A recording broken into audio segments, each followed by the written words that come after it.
హరే హరే కృష్ణ హరే ప్రభు. హరే కృష్ణ కృష్ణ. ప్రభుజీ అందరికీ కూడా దండవత్ ప్రణామాలు. అందరికీ కూడా మన భగవద్గీత సెషన్ కి స్వాగతం అండి. హరే కృష్ణ ప్రభుజీ. హరే కృష్ణ. సో మనకి భగవద్గీత కార్యక్రమం మొదలు పెట్టుకుందాం. కార్యక్రమం మొదలు పెట్టే ముందు ఇస్కాన్ శేషాద్రిపురం అధిష్టాన దేవతలైనటువంటి శ్రీ శ్రీ జగన్నాథుడు, బలదేవ, సుభద్ర మహారాణి, సుదర్శన, నితాయ్, చైతన్య, గౌరంగి, బెంగళూరేశ్వర్, లక్ష్మీ నరసింహస్వామి, వామనదేవ్, పంచతత్వ అందరికీ కూడా నమస్కరించుకుందాం అండి. నమస్కరించుకుంటూ ప్రార్థనలు చేద్దాము. ఓం అజ్ఞానాతిమిరాంధస్య జ్ఞానాంజనశలాకయా చక్షురున్మిళితం యేన తస్మై శ్రీ గురవే నమః. నమో ఓం విష్ణుపాదాయ కృష్ణప్రష్టాయ భూతలే శ్రీమతే భక్తివేదాంత స్వామినితి నామినే. నమస్తే సరస్వతీ దేవి గౌరవాణి ప్రచారిణే నిర్విశేష శూన్యవాది పాశ్చాత్య దేశతారిణే. జయ శ్రీ కృష్ణ చైతన్య ప్రభు నిత్యానంద శ్రీ అద్వైత గదాధర శ్రీవాసాది గౌర భక్త వృంద. హరే కృష్ణ కృష్ణ కృష్ణ హరే హరే, హరే రామ రామ రామ హరే హరే.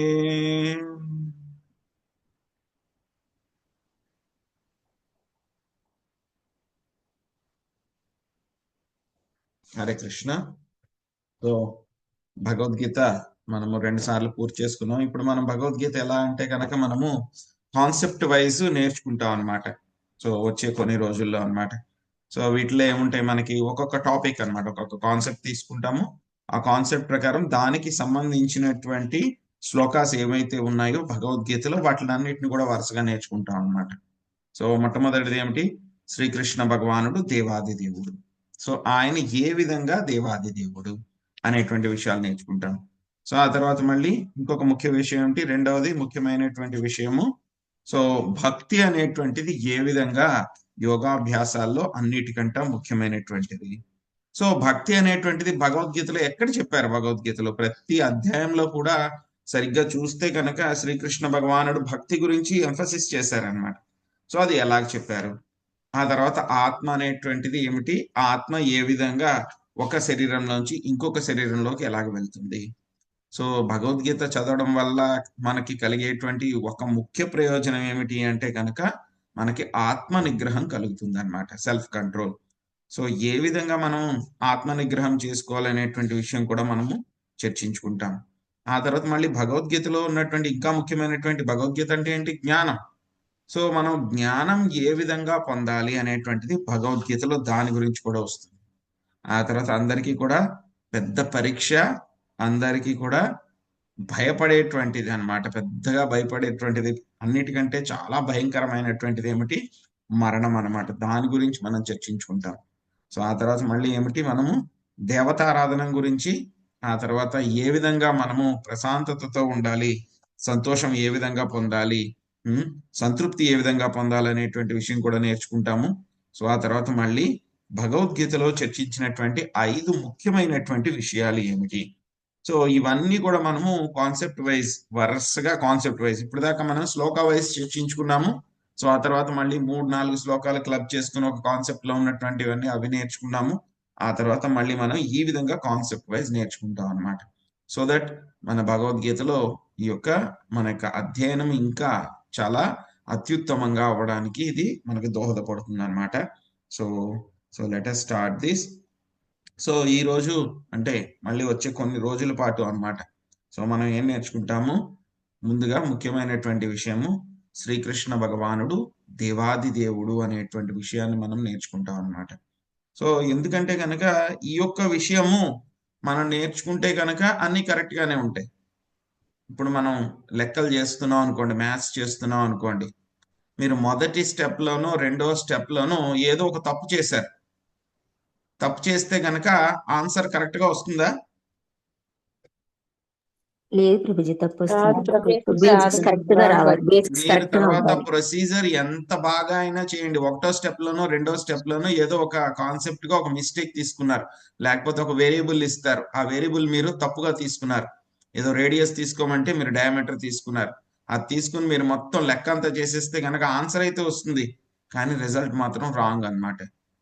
అలాగే భగవద్గీత మనం చదివి మొత్తం చదివేసినా సరే, మొత్తం ప్రతి శ్లోకం కూడా అర్థం చేసుకున్నా సరే, ముఖ్యమైనటువంటి విషయం కాన్సెప్ట్ అది కనుక మనం మర్చిపోయి మిగతాదంతా మనం అధ్యయనం చేస్తే మనం ఏమవుతాము, రాంగ్ కన్క్లూజన్, తప్పుడు నిర్ధారణకి వెళ్తాం అన్నమాట.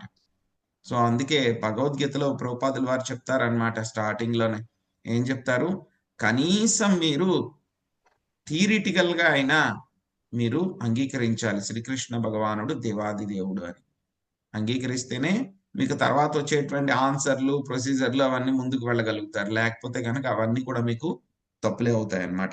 సో ఈ రోజు మనము వచ్చే కొన్ని రోజులు మనం ఇదే విషయాన్ని చర్చించుకున్నాం. శ్రీకృష్ణ భగవానుడు దేవాది దేవుడు, ఏ విధంగా ఆయన దేవాది దేవుడు అనేటువంటి విషయాలు మనం చర్చించుకుంటాం. ఈ రోజు మనము 7వ అధ్యాయము. సో అందులో కూడా మళ్ళీ సబ్ టాపిక్స్ ఉన్నాయన్నమాట. సో సబ్ టాపిక్ ఏంటి మనకి ఈ రోజు, శ్రీకృష్ణ భగవానుడు అన్నింటికీ కూడా ఆయనే మూలము, అన్నింటికీ కూడా ఆయనే ఆధారము అనేటువంటిది భగవద్గీతలో ఎక్కడెక్కడైతే చర్చించారో దాని గురించి మనం నేర్చుకుంటాం అన్నమాట వచ్చే కొన్ని రోజుల పాటు. సో మనకి ఎక్కడ చెప్పారు అంటే కనుక అది మనకి 7వ అధ్యాయంలో మనకి 7వ శ్లోకంలో చెప్పారనమాట. ఏం చెప్పారు ఆ శ్లోకంలో, మత్త పరతరం నాన్య కించితస్తి ధనంజయ మయి సర్వమిదం ప్రోతం సూత్రే మణిగణా ఇవ.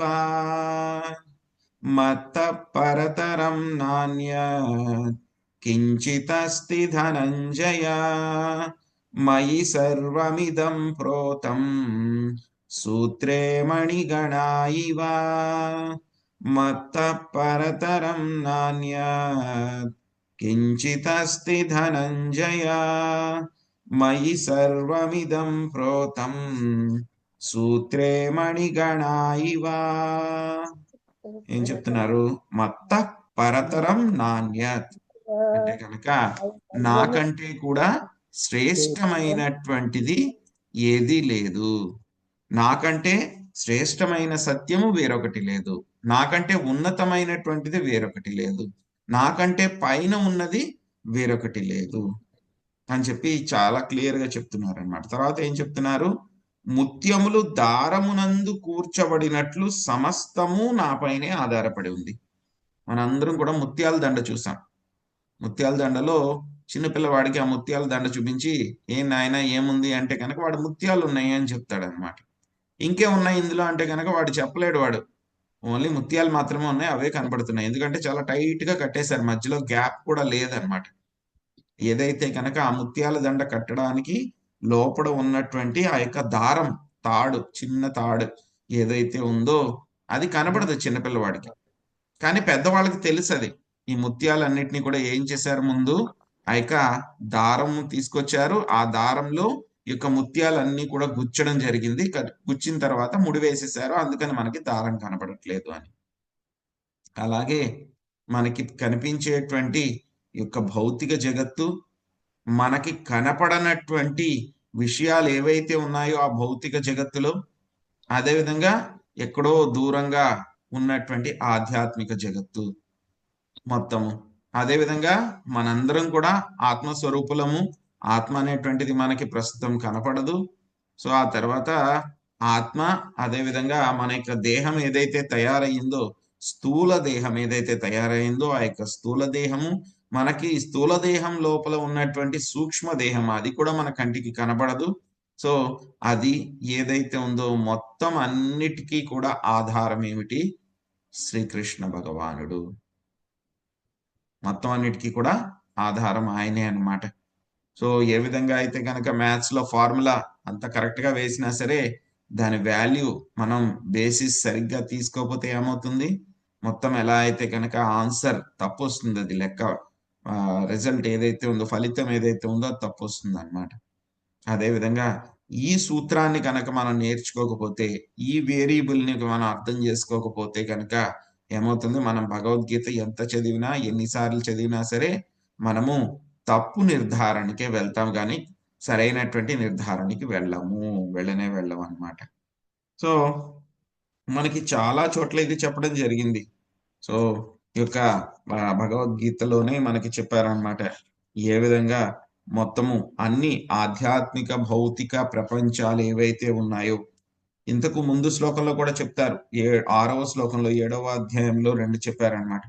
సృజింపబడిన సర్వజీవులకు ఈ 2 ప్రకృతులే కారణములై ఉన్నవి. ఆ 2 ప్రకృతులు ఏమిటి? ఆధ్యాత్మిక ప్రకృతి, భౌతిక ప్రకృతి. ఈ జగత్తునందులి భౌతికమును ఆధ్యాత్మికమును అగు సర్వమునకు మూలమును మరియు ప్రళయమును నేనే అని నిశ్చయముగా నెరుగుము. సో మనం చూసేటువంటి ప్రతిదీ కూడా అన్నమాట యొక్క భౌతిక ప్రపంచంలో జీవులు ఏవైతే కనుక కదిలేటువంటి జీవులు, కదలనటువంటి జీవులు ఎవరైతే ఉన్నారో, 2 కూడా ఏమిటి? ఆధ్యాత్మికము, అదేవిధంగా భౌతికము. ఈ రెండిట్ల యొక్క కాంబినేషన్ అన్నమాట. కేవలం భౌతికం మాత్రమే ఉంటే కనుక ఏముంటుంది? ఏమీ ఉండదు. కదలిక లేనటువంటి ఒక పుస్తకము, ఒక పెన్ను, లేకపోతే ఒక మొబైలు, ఇవంతా కూడా పూర్తిగా భౌతికం అన్నమాట. భౌతిక పదార్థాలతో తయారు చేయబడింది. మీరు ఒక పుస్తకం ఒక చోట పెట్టి వెళ్ళండి, ఒక 10 సంవత్సరాల తర్వాత రండి, అది అక్కడే ఉంటుంది, ఏం కదలదు. కానీ అదే మీరు ఒక చిన్న పిల్లవాడిని ఒక చోట కూర్చోబెట్టండి, వాడు ఒక్క నిమిషం అయినా సరే ఉంటాడా ఆ ప్రదేశంలో? ఉండడు. వాడు కదులుతూ ఉంటాడు, అటు ఇటు వెళ్తూ ఉంటాడు, ఏదో ఒకటి చేస్తూ ఉంటాడు. సో ఈ యొక్క చైతన్యం అనేటువంటిది తేడా అన్నమాట రెండింటికి. ఈ యొక్క చైతన్యం అనేటువంటిది ఎలా వచ్చింది వాడికి? అది ఆధ్యాత్మికత, తటస్థ శక్తి ద్వారా అది వచ్చింది అన్నమాట. సో ప్రతిదీ కూడా ఈ యొక్క భౌతిక ప్రపంచంలో ఉండేటువంటిది ఏవైతే గనక కదులుతూ ఉన్నాయో, చైతన్యం ఉందో, అన్నిటికీ కూడా ఏంటి? శరీరాలు కలిగి ఉన్నాయో అందరికీ కూడా ఈ యొక్క ఆధ్యాత్మికత, భౌతికత 2 కూడా కలిసి ఉన్నాయన్నమాట. 2 ప్రకృతులు కారణం అన్నమాట. వీటి వల్లనే యొక్క మొత్తం జీవులందరూ కూడా ఉనికిని కలిగి ఉన్నారనమాట. ప్రతిదీ కూడా కాంబినేషన్ అన్నమాట. ఆధ్యాత్మికత, భౌతికత 2 కూడా కలిపి ఉంటాయన్నమాట. సో మనకి ఇంకేం చెప్తున్నారు అని అంటే గనక, ఈ యొక్క విషయాల్ని మరి ఎవరు అర్థం చేసుకుంటారు? ఈ యొక్క విషయాన్ని ఎవరు అర్థం చేసుకోగలరు అని అంటే కనుక, మామూలు వాళ్ళు ఎవరు కూడా అర్థం చేసుకోవడం చాలా చాలా కష్టం ఈ యొక్క విషయాన్ని. ఆత్మకి సంబంధించినటువంటి జ్ఞానాన్ని అర్థం చేసుకోవడమే చాలా కష్టం. ఇంకా ఆ తర్వాత ఉన్నతమైనటువంటి జ్ఞానం అంతా కూడా భగవద్ విజ్ఞానం, ఆయన యొక్క శక్తుల గురించి అర్థం చేసుకోవడం అనేటువంటిది వేరే వాళ్ళకి, భౌతిక పరమైనటువంటి వాళ్ళకి ఆల్మోస్ట్ ఇంపాసిబుల్ అన్నమాట. వాళ్ళకి ఇంచుమించు అసాధ్యం అన్నమాట వాళ్ళకి. కానీ ఎప్పుడైతే కనుక వాళ్ళు భక్తులు అవుతారో అప్పుడు మాత్రమే కొంచెం కొంచెం వాళ్ళు తెలుసుకోగలుగుతారు అన్నమాట. వాళ్ళు కొంచెం. సో సురగణ ఎవరైతే కనుక గొప్ప గొప్ప దేవతలు ఎవరైతే ఉన్నారో వాళ్ళు, అదే విధంగా గొప్ప గొప్ప ఋషులు, మునులు ఎవరైతే ఉన్నారో వాళ్ళు కూడా నన్ను అర్థం చేసుకోలేరు. ఎందుకంటే కనుక ఆ యొక్క ఋషులని, ఆ యొక్క మునులని, ఆ యొక్క దేవతలని కూడా సృష్టించింది ఎవరు? దేవాది దేవుడైనటువంటి శ్రీకృష్ణ భగవానుడు. మనకు ఎవరి గురించి తెలుస్తుంది? మన పిల్లల గురించి తెలుస్తుంది, లేకపోతే కనుక మన మనవల గురించి తెలుస్తుంది, ముని మనవల గురించి తెలుస్తుంది. కొంతవరకు మన తండ్రి గారు పుట్టుక ఎలా జరిగింది మనం చూసామా? చూడలేదు. మన ముత్తాత గురించి, తాత గురించి మనకు తెలియదు. వాళ్ళు ఏమైనా వచ్చి చెప్తే గనక మనం తెలుసుకోవాలి అంతే. పలానా సమయంలో నేను పుట్టాను, పలానా రోజున పుట్టాను నేను, లేకపోతే నేను పుట్టినప్పుడు ఇలా ఇలా ఉంది అని చెప్పేసి చెప్తే గనక, నేను ఇండిపెండెన్స్ డే వచ్చిన రోజు పుట్టాను, లేకపోతే గనక నేను న్యూ ఇయర్ రోజు పుట్టాను అని చెప్పి వాళ్ళు చెప్తే కనుక మనకు తెలుస్తుంది. లేకపోతే వాళ్ళ గురించి మనకు తెలియదు. వాళ్ళు చెప్పలేదంటే కనుక వాళ్ళ గురించి తెలుసుకోవడం అనేటువంటిది ఇంపాసిబుల్ అన్నమాట. అదే విధంగా శ్రీకృష్ణ భగవానుడు గురించి గొప్ప గొప్ప దేవతలు, మునులు, ఋషులు కూడా వాళ్ళు తెలుసుకోలేరు వాళ్ళు. ఎందుకంటే కనుక వాళ్ళకి అర్థమవదు, అంత కష్టం అన్నమాట. సో ఒక్కొక్కసారి దేవతలు మనకు అనిపించేటువంటి దేవతలు ఎవరైతే ఉంటారో వాళ్ళకి చాలా చాలా శక్తులు ఉంటాయి అన్నమాట. Very powerful. వాళ్ళకి చాలా శక్తులు ఉంటాయి, గొప్ప గొప్ప కార్యాలు చేయగలరు. మనకంటే కూడా చాలా గొప్ప జ్ఞానం అంతా ఉంటుంది. వాళ్ళకి ఆయుర్దాయం కూడా చాలా ఎక్కువగా ఉంటుంది. అటువంటి గొప్ప గొప్ప దేవతలు కూడా ఏమవుతారు? వాళ్ళు కూడా భగవంతుడి గురించి తెలుసుకోవడంలో కన్ఫ్యూజ్ అయిపోతారు. కన్ఫ్యూజ్ అయిపోయి ఒక్కొక్కసారి వాళ్ళు భ్రమలో ఉండిపోతారన్నమాట. ఒక్కొక్కసారి ఏ స్థాయికి వెళ్ళిపోతారు వాళ్ళు, నేనే గొప్పవాడిని, నేనే మూలము అనేటటువంటి స్థాయికి వెళ్ళిపోతారన్నమాట. కానీ వాళ్ళకి తెలీదు. వాళ్ళకి ఆ యొక్క భ్రమలోకి వెళ్ళిపోతారన్నమాట, మాయలోకి.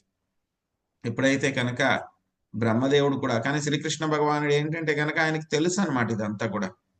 ఎలా అయితే కనుక మన పిల్లవాడు ఉన్నాడు అనుకోండి, వాడు ఏమైనా తప్పు చేశాడు అనుకోండి, ఏం చేస్తాం, వాడిని మందలిస్తాం మనం. మందలించి వాడిని సరైన మార్గంలో పెట్టడానికి మనం ప్రయత్నిస్తాం అన్నమాట. సో అదే విధంగా భగవంతుడు కూడా ఏంటంటే, వీళ్ళు దేవతలందరూ కూడా ఎవరు, ఆయన యొక్క భక్తులే వాళ్ళందరూ కూడా. కానీ ఏంటంటే కనుక శుద్ధ భక్తులు కాదు. కాబట్టి ఏమవుతుంది, ఒక్కొక్కసారి వాళ్ళు కూడా మోహంలో పడిపోతారు. కాబట్టి భగవంతుడు ఎప్పటికప్పుడు వాళ్ళ యొక్క మోహాన్ని తొలగించడానికి ప్రయత్నిస్తూ ఉంటారు. ఇదే విషయాన్ని మనము యొక్క బ్రహ్మ విమోహన లీలలో కూడా మనం చూస్తాం అన్నమాట. ఏం జరుగుతుంది బ్రహ్మ విమోహన లీలలో? సో ఎప్పుడైతే అఘాసురుణ్ణి చంపేశారో అప్పుడు ఏమవుతుంది, బ్రహ్మదేవుడికి తెలుస్తుంది అనమాట, ఎవరో చిన్న పిల్లవాడు వచ్చాడు, సో గొప్ప గొప్ప మాయలన్నీ కూడా చేస్తూ ఉన్నాడు, సో బృందావన వాసులందరినీ కూడా మోహితుల్ని చేస్తూ ఉన్నాడు, సో అసలు ఎవరు ఈయన కనుక్కుందాము అని చెప్పేసి ఆయన అనుకుంటారు. ఇంకా ఏంటంటే కనుక అఘాసుర వధ జరిగిన తర్వాత ఆయన ఎంగిలి ఆహారాన్ని అంతా కూడా తీసుకుంటూ ఉంటారన్నమాట. వాళ్ళ శ్రీకృష్ణ భగవానుడు ఆయన స్నేహితులు పెట్టినటువంటి ఆహారాన్ని అంతా కూడా అన్నమాట తీసుకుంటూ ఉంటే కనుక ఆయన అనుకుంటారు, ఇదేం దేవుడు ఇలా ఎంగిలంతా కూడా తీస్తూ ఉన్నాడు, నా యొక్క అధినేత అయినటువంటి విష్ణువు లేకపోతే నారాయణుడు, ఆయన ఎంత ఫార్మల్ గా ఉంటారు, ఆయన ఇదేంటి నెల ఎంగిల్ చేస్తున్నారు, ఈయన భగవంతుడు అయ్యే అవకాశమే లేదు అని చెప్పేసి టెస్ట్ చేద్దామని చెప్పి ఏం చేస్తారు, ఆ యొక్క గోవత్సాలని అదేవిధంగా గోపబాలుని ఇద్దరిని కూడా అపహరించేస్తారు. అపహరించి బ్రహ్మలోకంలో పెట్టి వద్దాము అని చెప్పేసి తీసుకుని వెళ్తారు. ఆయన ఒక్క క్షణంలో వెళ్తారు బ్రహ్మలోకంకి. వెళ్ళేసరికి ఏమవుతుంది, ఇక్కడ మన భూప్రపంచంలో 1 సంవత్సరం అయిపోతుంది అనమాట. ఎప్పుడైతే కృష్ణుడు మళ్ళీ వెనక్కి తిరిగి వచ్చి చూస్తారో వాళ్ళు ఎవరు ఉండరు, గోపబాలురు ఉండరు, గోవత్సాలు ఉండరు. మరి ఇంటికి వెళ్తే కనుక ఏం చెప్పాలి, బృందావనంలో గోవులు అడుగుతాయి కృష్ణుని, మా గోవత్సం ఏది అని.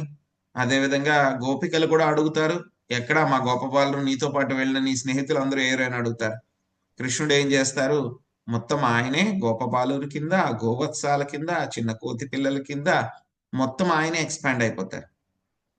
ఆయనే ఎక్స్పాండ్ అయిపోయి ఏం చేస్తారు, మొత్తం అలాగ సాయంత్రం వెళ్ళిపోతారు. ఎలా ఉంటారు, ఎంత కరెక్ట్ గా ఉంటారు అని అంటే కనుక వాళ్ళ తల్లులు కూడా గుర్తుపట్టరు అనమాట. ఇది మా పిల్లవాడు కాదు అని చెప్పి వాళ్ళు కూడా గుర్తుపెట్టరు. ఎందుకంటే కనుక వాళ్ళ యొక్క రూపము గాని, వాళ్ళ యొక్క మనస్తత్వం గాని, భావన గాని, జ్ఞాపక శక్తి గాని అన్ని ఎగ్జాక్ట్ గా ఎవరైతే పిల్లలు వెళ్ళిపోయారో అదే విధంగా ఉంటాయి అన్నమాట. అలాగా 1 సంవత్సరం పాటు కూడా శ్రీకృష్ణ భగవానుడు, యశోదామాయ ఒక్క ఆవిడే అనుకుంటూ ఉంటే కనుక మిగతా వాళ్ళందరూ అనుకుంటారు, మాకు కూడా కృష్ణుడు లాంటి పిల్లవాడు కావాలి, కృష్ణుడు కావాలి అని వాళ్ళు అనుకుంటున్నారు. కాబట్టి 1 సంవత్సరం పాటు శ్రీకృష్ణ భగవానుడే వాళ్ళ యొక్క సంతానం కింద ఉండి ఆ గోపికల దగ్గర పాలు తాగుతారు, గోవుల దగ్గర కూడా గోవత్సాల కింద పాలు తాగుతారు. ఆ విధంగా వాళ్ళ యొక్క కోరికనంతా కూడా పూర్తి చేశారు అన్నమాట శ్రీకృష్ణ భగవానుడు అన్నమాట. సో ఇలా 1 సంవత్సరం అయిపోయింది. అయిపోయిన తర్వాత వెంటనే వచ్చి చూస్తే కనుక ఏమవుతుంది, అక్కడ అందరూ ఉంటారు. బ్రహ్మదేవుడు ఆయన మోహితుడైపోతారు అనమాట, బివిల్డర్ అయిపోతారు. ఏంటిది, నేను ఇప్పుడే కదా అక్కడ పెట్టొచ్చాను బ్రహ్మలోకంలో అని చెప్పి మళ్ళీ ఆయన దృష్టితోటి చెక్ చేస్తారు. చెక్ చేస్తే కనుక వాళ్ళందరూ బ్రహ్మలోకంలోనే ఉంటారు వాళ్ళందరూ కూడా.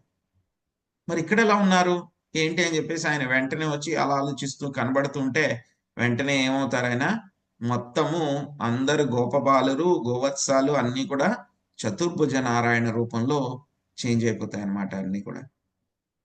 అప్పుడు చేంజ్ అయిపోతే కనుక ఏమవుతుంది, చూసి బ్రహ్మదేవుడికి ఆశ్చర్యం కలుగుతుంది. సో అయ్యో నేను ఎంత తప్పు చేశాను అని చెప్పేసి శ్రీకృష్ణ భగవానుడి దగ్గరికి వచ్చి ఆయన పాదాల మీద పడి క్షమించమని ప్రాధేయపడతారు అన్నమాట. సో అలాగా గొప్ప గొప్ప దేవతలు, ఋషులు, మునులు కూడా వాళ్ళు కూడా ఏమవుతూ ఉంటారు, మోహితులు అయిపోతూ ఉంటారు అన్నమాట. సో ఆయన మనం అనుకుంటాం భౌతిక పరమైనటువంటి కాన్సెప్ట్లు మనం పెట్టుకుంటాం. సో మనము ఎక్కడైనా ఏదో ఒక ఊర్లో ఉన్నాం అనుకోండి, హైదరాబాద్ లో ఉన్నాం అనుకోండి, సో హైదరాబాద్ లో ఉన్నాను అంటే నేను విజయవాడలో లేను, నేను విజయవాడలో ఉన్నాను అంటే కనుక హైదరాబాద్ లో లేను. కానీ మనం ఏం చేస్తాం, మనకున్నటువంటి తక్కువ తెలివితేటలను మనం వాడతాం అన్నమాట. సో ఇదే ఇలాగే ఉండాలి అందరూ అని మనం ఫిక్స్ అయిపోతాం. కానీ భగవంతుడు ఎలా ఉంటారు? ఆయన బాహీర్ అండ్ అంతర్, రెండు చోట్ల కూడా ఆయన ఉంటారు.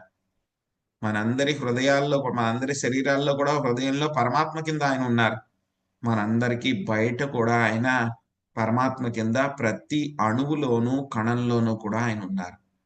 అలాగే ఈ యొక్క భౌతిక ప్రకృతికి బయట ఉన్నటువంటి ఆధ్యాత్మిక ప్రకృతిలో ఆయన ఉన్నారు. పూర్తిగా గోలోక బృందావనంలో ఉన్నారు. అలాగే మొత్తం ఈ యొక్క భౌతిక ప్రకృతిని అంతటిని కూడా ఆ యొక్క మూలకాల నుంచి, ఆ యొక్క విశ్వాల నుంచి, ఆ యొక్క లోకాల నుంచి అన్నింటినీ కూడా సృష్టించింది. అదే విధంగా ప్రతి కణములో కూడా, ఒక చిన్న పంచదార పలుకులో కూడా ఆయన ఉన్నారు. పంచదారకి ఆ రుచి ఎలా వచ్చింది? ఆ టేస్ట్ ఎలా వచ్చింది? నీటికి ఆ టేస్ట్ ఎలా వచ్చింది? అది శ్రీకృష్ణ భగవానుడి యొక్క శక్తి వలన. ఆయన యొక్క శక్తుల ద్వారా మొత్తం అన్ని చోట్ల కూడా ఆయన విస్తరించి ఉన్నారు. మొత్తం అన్ని చోట్ల కూడా విస్తరించి ఉన్నారు అంటే కనుక ఆయన యొక్క రూపము అయిపోయింది, ఇంకా రూపం ఏమీ లేదు అని చెప్పేమీ కాదు. ఆయన ఎప్పుడు కూడా ఆయన యొక్క దివ్య దేహంలో, దివ్య రూపంలో, గోలోక బృందావనంలో ఆయన లీలలు చేస్తూ ఉంటారు. భౌతిక ప్రపంచంలో కూడా వచ్చి ఎన్నో లీలలు చేస్తూ ఉంటారు, రకరకాలైనటువంటి అవతారాల్లో. రామాదిమూర్తిషు కళానియమైన తిష్టన్, అన్ని చోట్ల కూడా ఆయన అవతారాల్లో లీలలు చేస్తూ ఉంటారు. అదేవిధంగా ఆయన భౌతిక ప్రపంచం లోపలనే ఉంటారు, భౌతిక ప్రపంచం బయట ఉంటారు. విశ్వం లోపల ఆయన గర్భోదక సాయి విష్ణువు కింద ఉంటారు, విశ్వానికి బయట ఆయన కారణోదక సాయి విష్ణువు కింద ఉంటారు.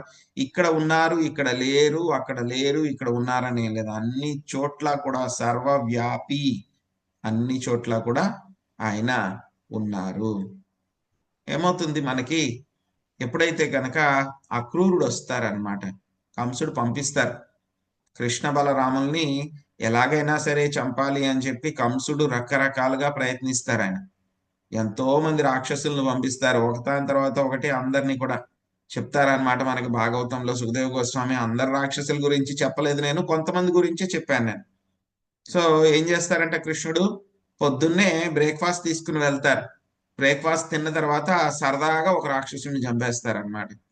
మళ్ళీ లంచ్కు ముందు, లంచ్ తర్వాత మళ్ళీ ఇంకో రాక్షసుని చంపుతారు. ఇంకా ఇంటికి వెళ్ళిపోయే ముందు ఇంకో రాక్షసుని చంపేసి సరదాగా ఇంటికి వెళ్ళిపోతారు అనమాట.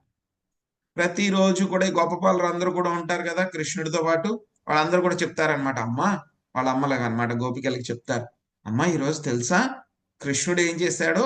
ఫలానా రాక్షసుడు అలా వచ్చాడు, కృష్ణుడు ఇలాగా వాడి రెండు చేతులు పట్టుకుని విరక్కొట్టేసి వాడిని చంపేశాడు, వాడు ఇలా చనిపోయాడు అని చెప్పేసి రోజు వాళ్ళు చెప్తూనే ఉంటారు. పొద్దున్న ఇలా చేశాడు కృష్ణుడు, మధ్యాహ్నం ఇలా చేశాడు, సాయంత్రం ఇలా చేశాడు కృష్ణుడు, ఈ విధంగా చంపాడు, మేము ఇలా ఆడుకున్నాము అని చెప్పి కథల కథల కింద చెప్పేవారు అనమాట గోపికలకి అనమాట.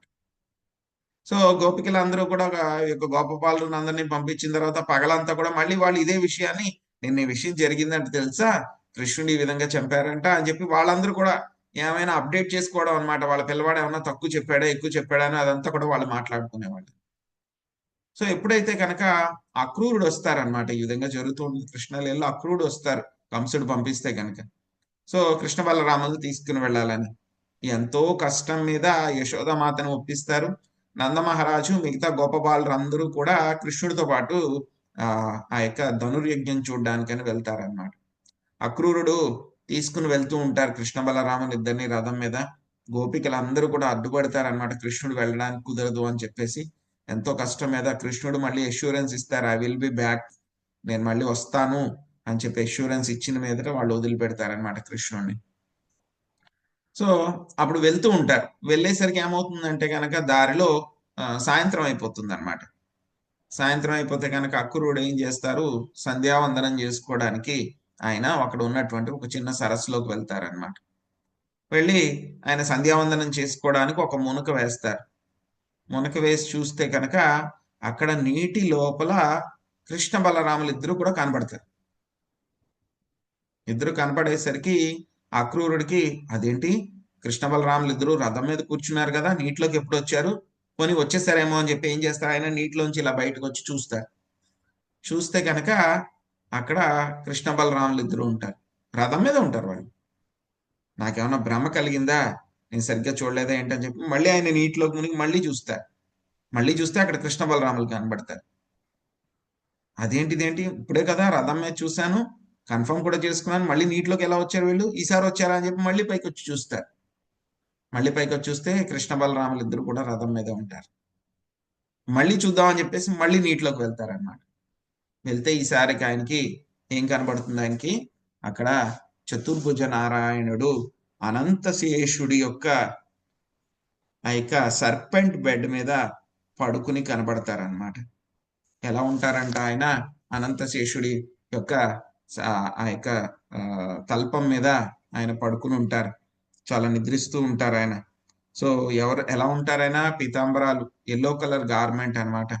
సో అది కట్టుకుని ఉంటారు, చాలా అందంగా ఉంటారు ఆయన. సో ఆయనతో పాటు ఎవరు ఉంటారంట, ఆయన పక్కనే నందా సునంద ఇద్దరు ఉంటారు.